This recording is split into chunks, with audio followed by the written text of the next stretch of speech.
Good morning. This is Jason Dean coming live at you again for another Film Fanatic show. It is about 11 o'clock on a Sunday, another beautiful day. The weather continues to be pretty amazing. The last, well, middle, well, I should say that technically the last kind of half of the tail end of the summer, if you will. It's, next week already is going to be, we're going into September already, so pretty crazy. So, yeah, this is a show, with the channel and everything that kind of makes up the fiber of this YouTube channel, and just the general kind of idea and enthusiasm that I try to share, and my love of films.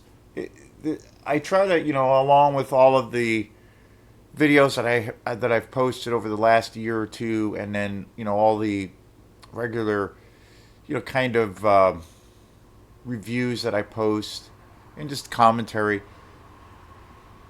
Movies always being the main, kind of the main focus, obviously.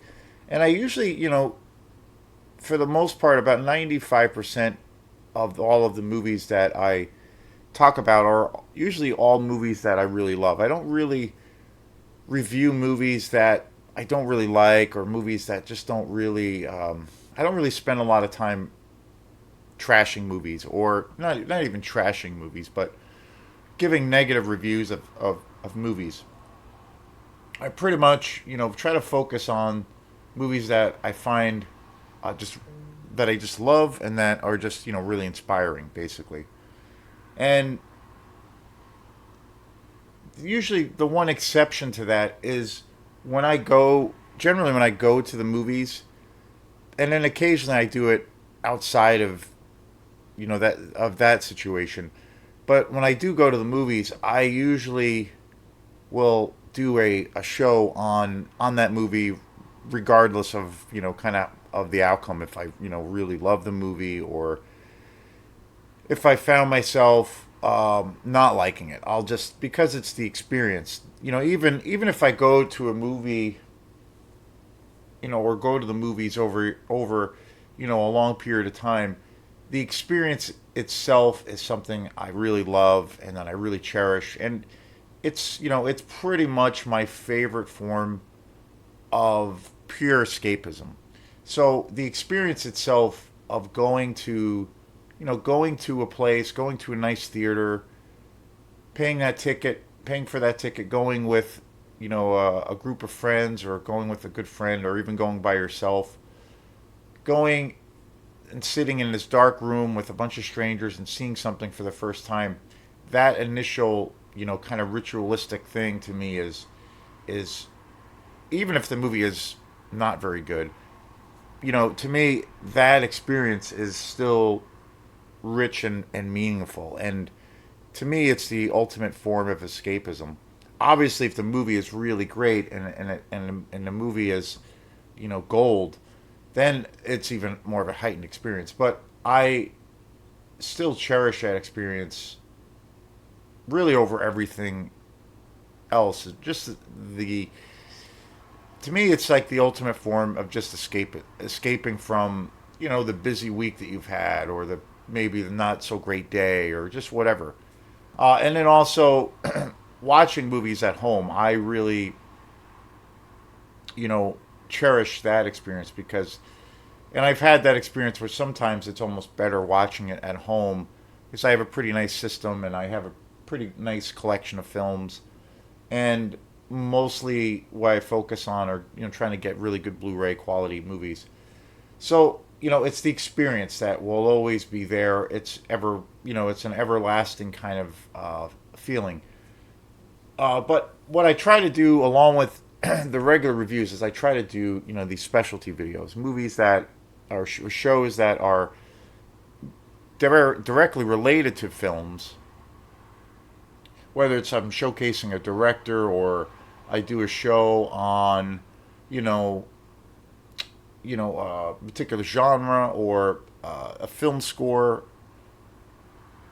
Maybe a show about critics. What have you. I try to mix things up quite a bit with the channel, bring variety. all of these things are always related to the whole kind of continuum of this art form. I also do music shows where, because my band Quantum is really really influenced by, the main influence for my band Quantum is music, are films, but music is also an integral part of it, and I think music is obviously such a huge part of a great film. So I do shows of where I'm, talking mainly about, a particular band, or a series of albums that band has put out, and what that, kind of means to me. So this show is kind of another specialty show, and it's more of just kind of a running commentary about changing habits, and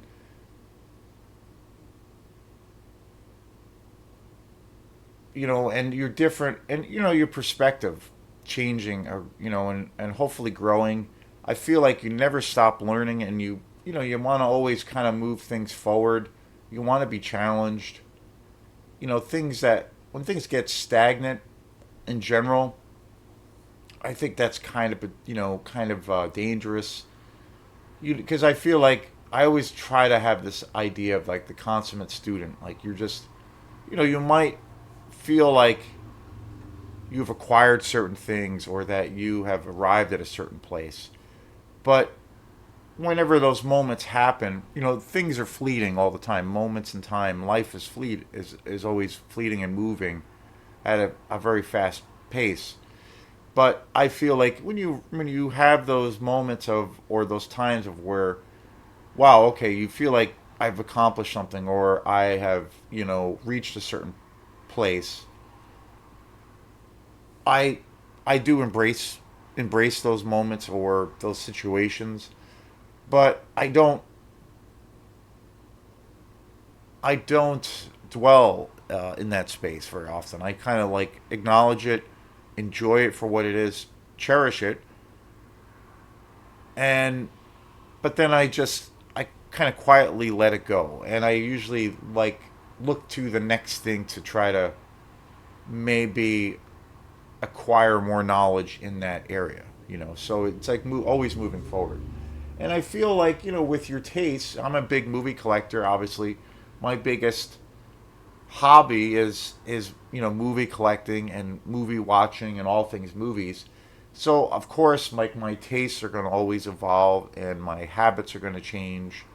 And my my view. And there's so the big thing now is, with the last 10 or 12 years, or 10 years, with the obvious streaming kind of phenomenon, things have changed so much, and the idea of being, there's so much material out there, there's so much content, there's more now than ever. And as cynical as I can be about that, or as other people are, as far as, well, movie, the idea that, okay, video stores don't exist anymore. The only place that I know of is Opera House Video, and we played a show there yesterday with my band Quantum, and it was super fun. I love playing there, but it's the last bastion of that form of entertainment.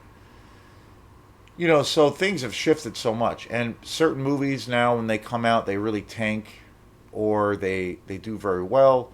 There is, a lot of films still don't get released in the theaters. They are exclusively streaming projects.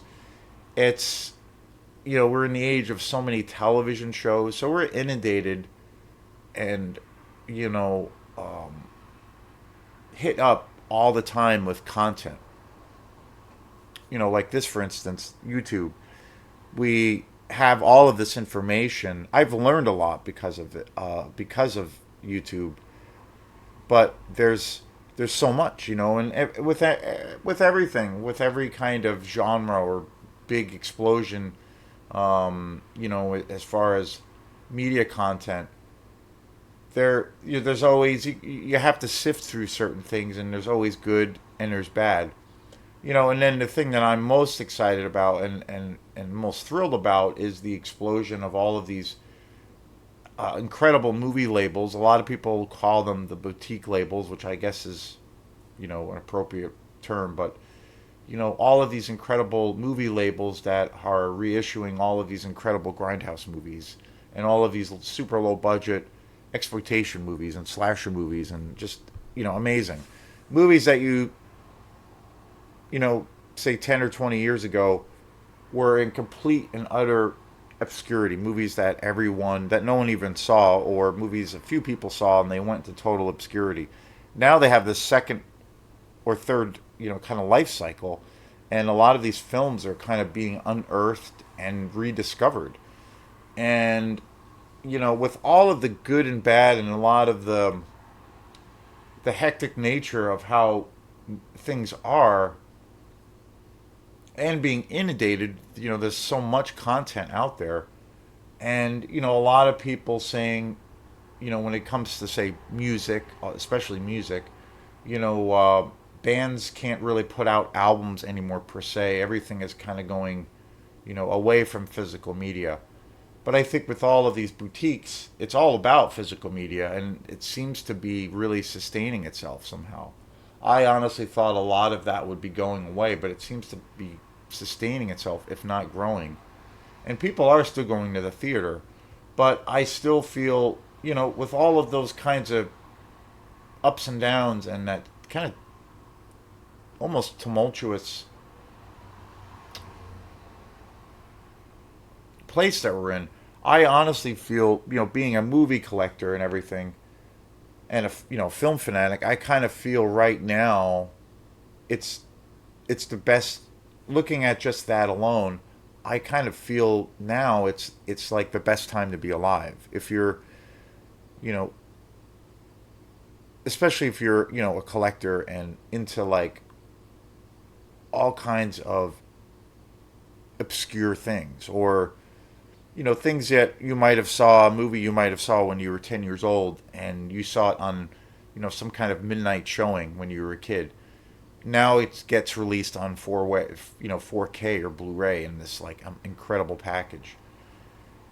And I think if you're a movie collector or a movie fan, I think it's now, you know there's like this renaissance going on. I think it's the best time to be alive. I know it's, nothing's going to last forever, so that's one of the reasons trying to capitalize on that, because I'm trying to buy more and more of those movies, because it's crazy. It's totally insane, and I never thought I would see that. And it's it just makes me more and more of a fan. But on the other side of things, I do like, and again, I try to like, I'm a pretty, you know, misanthropic or cynical person a lot of the times, but I try to be very, very optimistic, and I try to be a positive person for the most part, and I try to have a positive outlook on things. But things are what they are, and our perception is what is that lens that we see the world through. But I have, there's always been that saying. I always call it kind of the grandpa syndrome, where you have people who will, sit around and say, well, they just don't make bands don't make records like they used to, or they just don't make movies like that anymore, and they, you know, kind of are in the space where they dismiss everything that is kind of contemporary, and they say, well, there's no good music being made, or there's no great films coming out, and no interesting art that's different. It's all like a rehash of like, you know, the glorious days of yesterday, So, and I keep that. I totally understand that. I try to keep both of those perspectives, and I totally understand that. And there's times where I like, you know what? I kind of feel like that's true. I kind of feel like that's happening, as far as when it comes to like modern stuff. But then I get moved by something that I see, and I'm like, no, that's not really the case. And for me, I find when it comes to music, there's so many incredible artists right now that are, kind of out, off the radar. They're independent artists, and they're doing these really interesting things. They're able to build these massive fan bases, and they're able to have total control. Like examples: J.D. Bex and Domi, Thundercat, Lewis Cole, Mono Neon. There's a whole slew of these artists that are hard to categorize, but they kind of fit in the jazz, electronica, kind of new soul, new funk world. And it's all original content, but it has a commercial appeal, but then parts of it, it's very I don't know, almost avant-garde, if you will, not conditional in any way. And I see that there's this whole pool of all of these artists, like these names I just named, that are building these massive fan bases, and they're not really backed by, major record labels. They have control over everything that they do, from top to bottom, and they're able to put out all of this incredible music, and it's really inspiring, and it's really not like anything else. And I feel like, okay, well, that's an example when people say they don't make music like they used to anymore, and it's not, there's not that quality. And I think of, well, you have this huge kind of scene going on with these artists that I mentioned, and that's really just a few that is kind of, they're doing these unprecedented things, and I think what these artists are doing really wasn't possible, 10 or 20 years ago. And I think that is really due to, I think they're one of the biggest vehicles, if not the biggest vehicle, that those artists use to ride to this really, successful place that they're at, is the internet and technology. They know how to use it, but they have amassed this incredible following, and they have complete control over everything. So, that whole argument that people say they don't make, there's no good music coming out, and it's like they always will go back to the old school stuff, the 70s, 80s, 90s, or whatever, and they'll focus on that. I kind of dismiss that completely.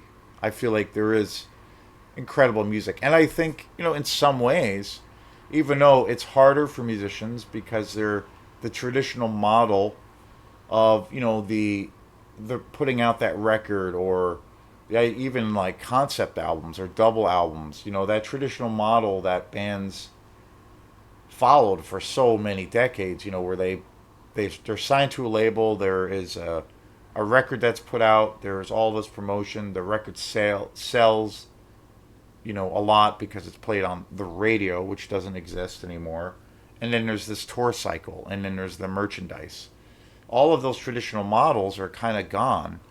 Bands still tour and make most of their money off of that and off of merchandise, but that traditional model around how music is shared or put out into the universe, along with many other things, is kind of gone.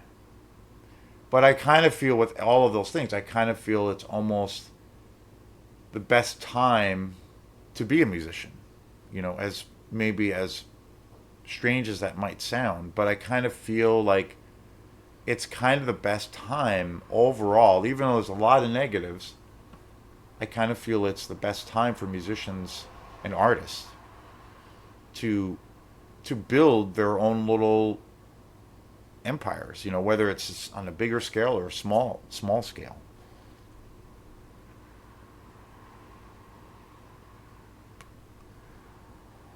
But when it comes to, I kind of have a different attitude now. It's evolved, and I kind of was like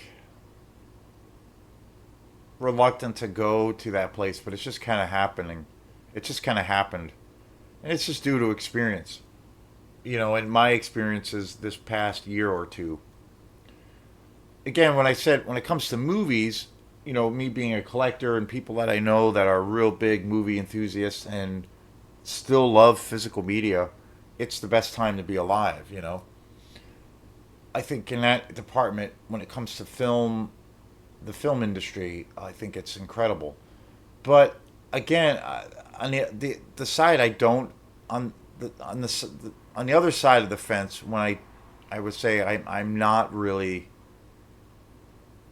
optimistic, and I take a totally different kind of feel or a stance around it.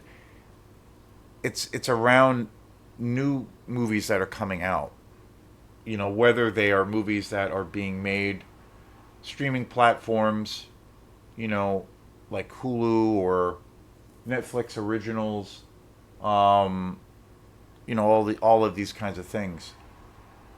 If they're movies that are put out exclusively on streaming platforms, movies that come out in the theater, that we're almost at the end of the summer, so like typically, the summer is the big the big season for a lot of the bigger budget, the blockbuster films.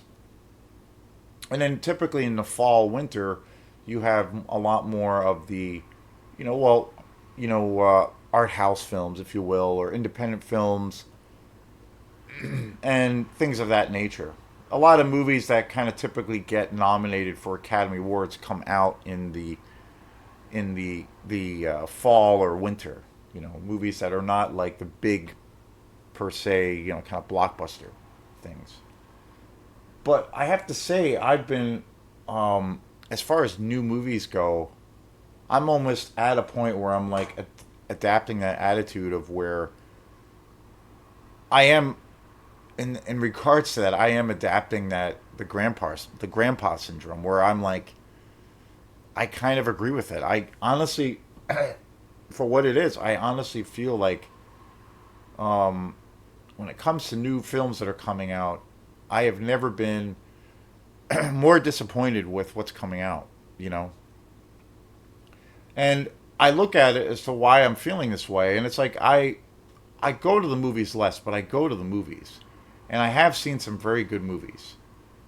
The best movie that I've seen in this summer spring season was Maxine, which is the the third movie in the trilogy that was created by Ty West and Mia Goth. This essentially it's a slasher franchise, and they're all killer movies. And I loved Maxine. I thought that movie was just great. I really thought that movie was awesome. And the other movie I really liked a lot or loved a lot this year was the Deadpool and Wolverine movie. But I thought that was a fantastic movie. Maxine's probably my favorite. But again, these are both very modern contemporary films, and I saw them both in the theater. But there's been so many. There's been, I don't know, hundreds of movies that have come out, and I've seen a lot of movies. I watch a lot of movies. I've rented a lot of movies. I watch movies all the time. I try to stay up on new stuff. I go to the theaters less and less just because I find myself not really excited about a lot of films. I am so overwhelmed and disheartened by all of the IP related movies, all of the franchises, all of the sequels, all of the prequels that come out, where, especially with Alien Romulus, where these studios cannot, I feel like these studios cannot come up with an original idea if a gun was put to their head. Where you can see something new and give a new, give, find a new audience, create a new idea. I just feel like that is not happening. It's all like, even another film, I mean, Evil Dead, the remake that came out, not the remake, but the sequel that came out last year, which is good, but it's okay. It's all right. But again, it's another IP movie. It's another tacking, this idea of tacking on something else to this big franchise. The Omen, The Beginning, another movie I was super disappointed with. The ending was just such an atrocity. And it just feels like everything that comes out is like related to some kind of established, character or franchise. I mean, it's just constant. I never see, where is that new thing of when it's a new idea, the birth of something new and original? I feel like what Ty West did with X is that, and I feel like that trilogy that Ty West created with X, Pearl, and Maxine is just awesome, amazing, and incredible. And that's what I want to see. I want to see something new and original. And I just feel like now it's just all of these rehashed ideas. I feel like studios are just scrambling to put out all of these new things. And it's like just so inundated with all of these you know, ideas that have been done before, and or they're tied to a franchise. There's nothing new or fresh coming out that is exciting. And it's really disheartening. And I feel the same way with a lot of movies that come out, new movies. Like again, I love Opera House Video. I try to support them when I can. We just played a fun show there yesterday with Quantum, and we might do some more. We'll see. But again, I love that place, and I want to support that place. I'm amazed that it still exists, but it does, and they seem to be doing good, doing well. And so I go there and I try to stay up on new releases. I try to stay up on that, because it's part of how I am, and it's part of one of my facets when it comes to films that I gotta try to maintain, and I want to maintain. But even new releases that I've seen, I have just been really just kind of, they've just been underwhelming or undercooked or just mediocre. Civil War. Alex Garland was a more recent movie, the most recent movie he put out. I really love him as a director, but I thought Civil War. I almost saw it in the theater, and I just saw it again. Well, no, I should say I saw it for the first time on DVD, and I thought it was okay. It was like I don't really feel like he's hitting the mark anymore as a director. It's just like, and I just feel like so many movies I've seen are just kind of like they're just there or they exist. There's nothing exciting. There's nothing, there's not that magic of when you see a movie and it's like, wow, I have not seen this before. This is interesting. This is all original. This is part of its own separate universe. It's not tied to something that was established before. And I just feel like now there's just this endless kind of ocean of when it comes to newer films coming out, movies especially that are hitting the theater, there's just it never ends. And I just feel like so that part of me has adapted the grandpa syndrome, if you will. And it's I mean, and again, I try to be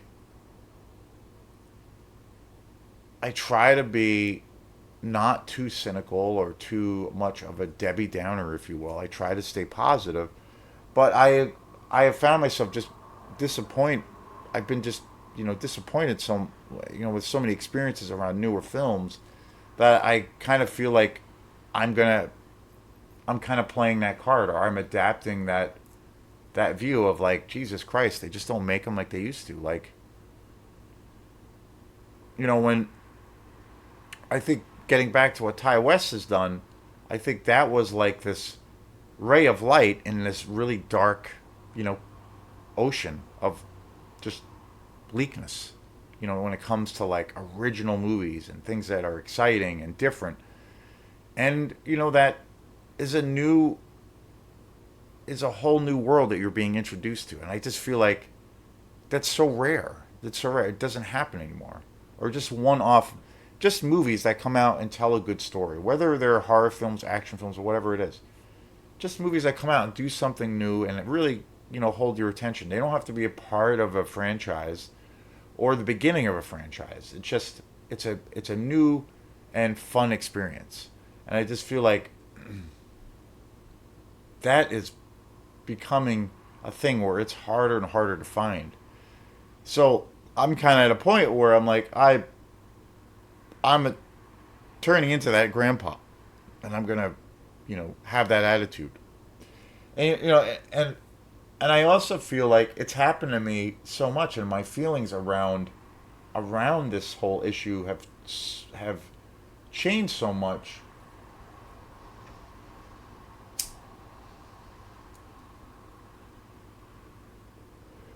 that I've had lots of feelings around really revamping or readdressing or just changing the way I do my channel, of where I'm gonna just give a big middle finger to Hollywood movies and just do coverage of all of the grindhouse sleaze movies that I love. And that's what I'm gonna do. I'm just gonna focus on that and not like cover the next Fede Alvarez movie or the next fucking Ridley Scott film just because, or the next James Cameron film.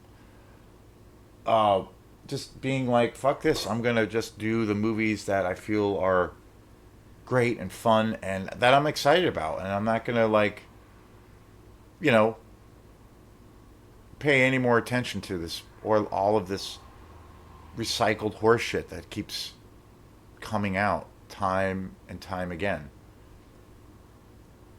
And again, I kind of do that already. I mean, I kind of the main focus, my favorite genre has it's kind of always been that way, but it's really come into its own thing for me personally. But my favorite genre is the exploitation and grindhouse world, and that's my jam, and it still makes up the majority of what this channel is. But again, I do cover all kinds of movies. I cover, I've done reviews on films like Avatar and things like that. But this whole situation has made me almost feel like I'm going to not do that again, and I'm just going to focus on the genres I really, really love. And that's it. It's fuck all this other shit. Because I'm just tired of it. I'm tired of spending money on it. I'm tired of being disappointed.